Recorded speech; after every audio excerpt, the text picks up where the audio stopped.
Okay, quick comment on the opening move here. The tank company has moved down the road into range of about 10, so they could spot vehicles at this position. So that vehicle, that Scorpion there, is actually visible to them now and spotted.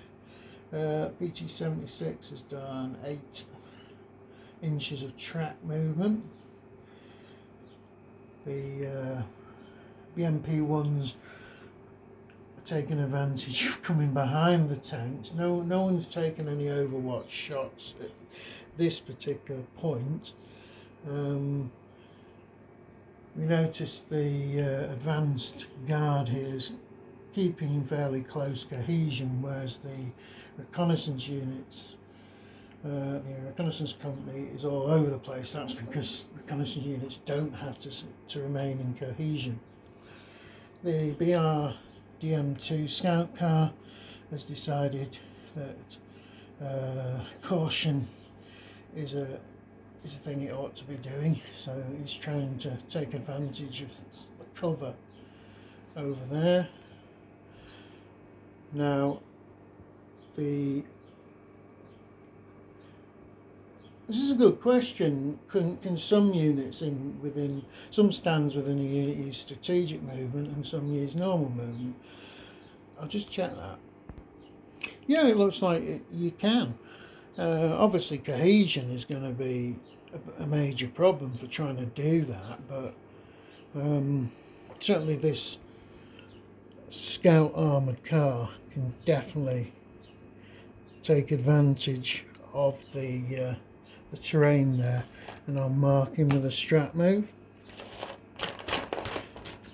The other guys, the advanced guard companies, are marked with a full movement. PT-76 is marked with a full movement as well. Now the 2 anti-tank reconnaissance vehicles here have got missiles with ranges up to, is it 30? Yeah, 30 inches. So they're not gonna move, and they're not gonna fire, because they're probably gonna, well, they're not gonna move at this stage. They're going to stay well out of range because they're not very well protected, and at least they should be able to intervene with missiles. So, overwatch fire. I decide that with my Scorpion that scoot and shoot is not practical. I'd only get one shot in anyway, but I'd have to reverse to do a scoot, which I'm not going to be able to get out of a range of any of these, well, of any of these guys when in their fire phase. So I took my 3 dice from a rate of fire. It's 9 inches to the target, which is just in the effective range, because I've got an effective range of 6 plus 3. Means I'm still able to use effective. If it was anything over 9 inches, it would be long range and I'd be taking a penalty.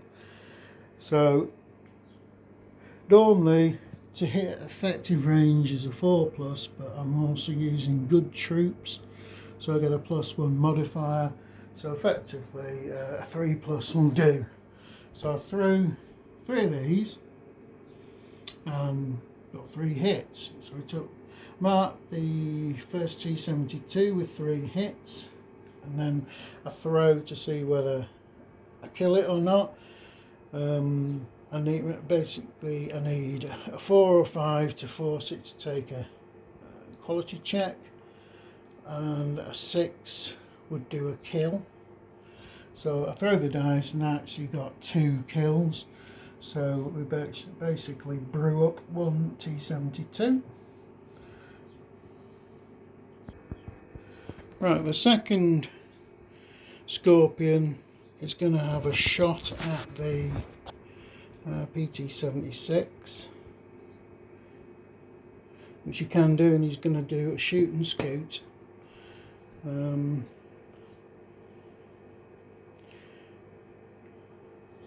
So that means his rate of fire is reduced to half rounded down. So I've got one shot here. My range is right. The second Scorpion did a shoot and scoot, but he threw a 2 because he was firing at long range. He needed to get a he actually needed to get a 4+ to do a hit. Normally it would be a 5, but because of his quality he gets +1. But he failed to do that, so he then takes puts it into reverse. He's got 10 inches of movement, so he could go back 2.5 inches into cover, which he does. And the PT-76 is unharmed. Next thing, I'm going to decide to open up with my swing fires. Now, originally I thought I'd missed on a 2 there, but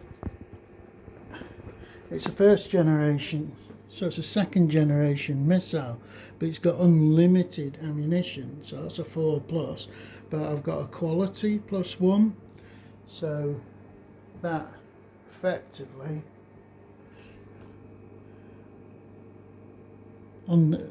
that means it would be a 3+, and I've got a quality +1 to that, so that makes my dice roll a 3, which is a hit.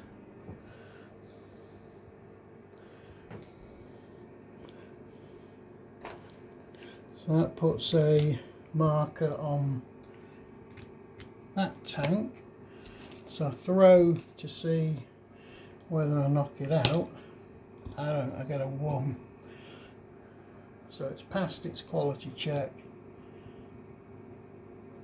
Well, it doesn't have to take a quality check because you'd only do that on a 4 and a 5, and it doesn't get anything. A 6 is a kill.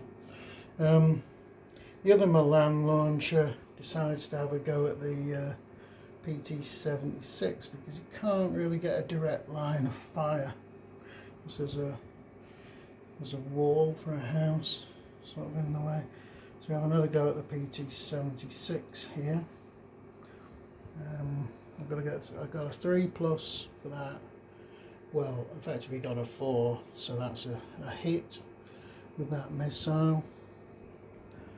Now,